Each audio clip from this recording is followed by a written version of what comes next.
Hello friends, हमारा next chapter है rubber क्या है। रबर का इतिहास भी उतना ही पुराना है जितना कि प्रकृति का।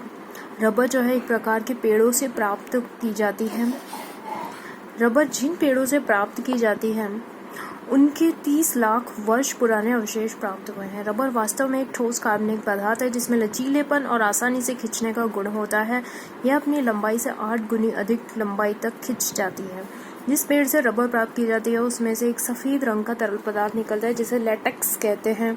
इसी तरल पदार्थ के सूखने से रबर बनती है। इसको प्राकृतिक रबर कहते हैं। वास्तव में जिन पेड़ पौधों के रस से रबर बन सकती है उनकी 400 से भी अधिक किस्में हैं। हर एक प्रकार के पौधे से अलग अलग मात्रा में रबर प्राप्त होती है। रबर जिस पेड़ से सबसे अधिक मात्रा में मिलती है उसका नाम है हेविया ब्रासिलिनेसिस। यह करीब 120 फुट ऊंचा होता है। एक दूसरा पेड़ जिससे रबर मिलता है उसे कैस्टिला कहते हैं। रबर उत्पादन का वास्तविक विकास 18वीं शताब्दी में हुआ जब इसके पेड़ों के नमूने अमेरिका पहुंचे। रबर के विषय में एक बड़ी दिलचस्प बात है, जब कोलंबस ने अपनी दूसरी समुद्री यात्रा की थी तो उसके हाइटी के निवासियों के बच्चों को एक गेंद से खेलते देखा जो उछलती थी। यह गेंद भी उसी पेड़ से के रस को जमा कर बनाई गई थी। इस रस को यूरोप ले जाया गया। वहाँ के एक अंग्रेज वैज्ञानिक जोसेफ गैस्ले ने देखा कि इसके रगड़ने से पेंसिल का लिखा मिट जाता है, तो उसने इसका नाम रबर रख दिया।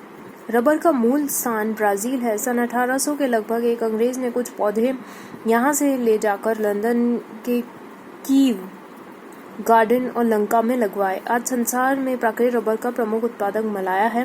प्राकृतिक रबर की शक्ति और लचकीलेपन को उसमें सल्फर मिलाकर बढ़ाया जाता है। इस प्रक्रिया को रबर की क्योरिंग करना या वल्फेनाइजेशन करना कहते हैं।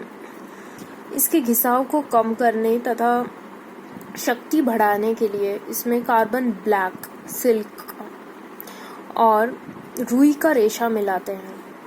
19वीं सदी में रबर का उपयोग उसके अद्भुत गुणों के कारण बहुत बढ़ गया और प्राकृतिक तरीकों से प्राप्त रबर से संसार की मांग को पूरा करना मुश्किल हो गया। तब वैज्ञानिकों ने रबर निर्माण के कृत्रिम तरीकों का विकास करना शुरू किया। कृत्रिम रबर का निर्माण द्वितीय महायुद्ध के दौरान सर्वप्रथम जर्मनी में हुआ। इसके बाद अन्य देशों में भी कृत्रिम तरीकों से रबर बनाई जाने लगी। आज संसार के समस्त उत्पादन में 50% से अधिक रबर कृत्रिम तरीकों से बनाई जाती है। रबर हमारे लिए बहुत उपयोगी है। इससे लाखों वस्तुएं बनाई जाती है। इससे टायर, ट्यूब, पाइप, बरसाती कारपेट, वाटरप्रूफ कपड़े का निर्माण होता है। बिजली के तारों को विद्युत को चालक बनाने के लिए रबर की तह चढ़ाई जाती है।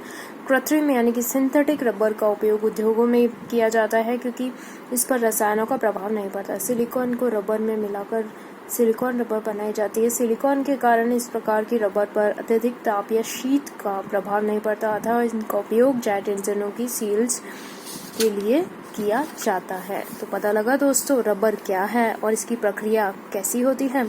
Thanks for watching. हमारे और लेसन्स देखने के लिए सब्सक्राइब कीजिएगा, नोटिफिकेशन बेल आइकन दबाएगा।